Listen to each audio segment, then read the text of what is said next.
দেশনেত্রী বেগম খালেদা জিয়া অনেক অর্থনৈতিকভাবে জিলানী ভাইকে গোপালগঞ্জের যে বেকারত্ব এটা দূর করার জন্য উনি কিছু খামার, অনেক সংখ্যক খামারের উদ্যোগদাতা হয়েছিলেন জিলানী ভাই। ধীরে ধীরে জিলানী ভাইয়ের একটা গ্রহণযোগ্যতা কিন্তু আপনার ওই গোপালগঞ্জে মানুষের মুখে মুখে জনপ্রিয়তার এক সময় উনি শীর্ষে উঠে যায়। এই প্রতিহিংসা স্বরূপ যখন এই আন্দোলন সংগ্রাম সফল হওয়ার পর জিলানী ভাই তার বাবা মায়ের কবর জিয়ারত করার উদ্দেশ্য যখন উনি গোপালগঞ্জে যান এবং মানুষের সঙ্গে যখন তার দেখা বা কাছাকাছি যাওয়ার যে একটা সময়, এই জিনিসটা আওয়ামী সন্ত্রাসীরা ভালোভাবে নেয় নাই, যে তারা ওই গোপালগঞ্জের মাটিতে তারা জিলানীকে একটা সুন্দর প্রোগ্রাম, মানে আপনার সুশৃঙ্খলভাবে যে প্রোগ্রাম করবে সেই থেকে বিরত রাখার জন্য আমি মনে করি যে এটা পরিকল্পিতভাবে একটা নিকারজনক একটা হত্যাকাণ্ড এবং হামলা। বাংলাদেশের 17 কোটি মানুষ জানে যে এই যে 17টি বছর আপনারা দেখবেন যে আওয়ামী লীগের প্রতিটা সেক্টরে আওয়ামী লীগের লোক।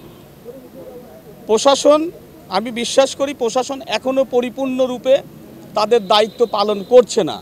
তাদের ভিতরে এখন ভয়ভীতি কাজ করছে। কেন কাজ করছে? তারা তো আওয়ামী লীগেরই এজেন্ডা হিসেবে কাজ করেছে। এখন যারা দায়িত্ব পাচ্ছে এসপি থেকে ডিসি, ওসি, বিভিন্ন উপর লেভেল থেকে আইজি থেকে শুরু করে ডিআইজি থেকে শুরু করে সমস্ত জায়গায় আপনারা দেখবেন এই যে সরকার গঠিত হয়েছে, ছাত্র জনতার আন্দোলনের মধ্য দিয়ে যে সরকার গঠিত হয়েছে, সেই সরকার ভালো কাজ করছে। আমি তাদেরকে ধন্যবাদ দিব। বাংলাদেশের মানুষের আশা আকাঙ্ক্ষার জন্য যে দীর্ঘদিনের যে চাওয়া পাওয়া ছিল গণতন্ত্র ফিরিয়ে, আমাদের যে তারেক রহমানের লড়াই ছিল গণতন্ত্র ফিরিয়ে দেওয়া 17 কোটি মানুষের হাতে, সেই গণতন্ত্র ইনশাল্লাহ আমরা অতি দ্রুতই আমরা গণতন্ত্রের খুব কাছে চলে গেছি তারেক রহমানের নেতৃত্বে। শেখ হাসিনা একাই 5 তারিখে ছাত্র জনতার যে বিপ্লব, সেই বিপ্লবের জন্য পালিয়ে গেছে। বাদবাকি সকল ফ্যাসিবাদের সহযোগীরা কিন্তু এখন বাংলাদেশেই রয়েছে।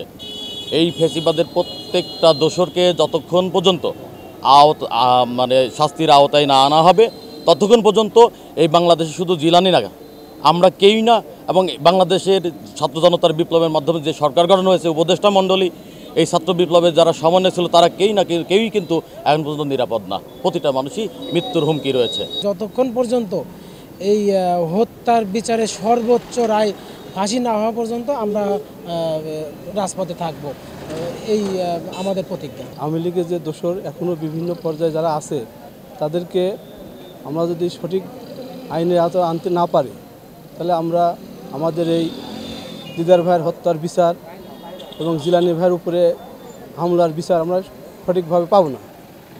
তাই বাংলাদেশ জাতীয়তাবাদী স্বেচ্ছাসেবক দল আছে এবং থাকবে যতদিন পর্যন্ত আমাদের দিদার ভাইয়ের সঠিক বিচার আমরা না পাব এবং জিলানী ভাইয়ের উপরে হামলার কারীদের দৃষ্টান্তমূলক শাস্তি যতক্ষণ পর্যন্ত দেওয়া না হবে ততক্ষণ পর্যন্ত বাংলাদেশ স্বেচ্ছাসেবক দল রাজপথে আছে, রাজপথে থাকবে।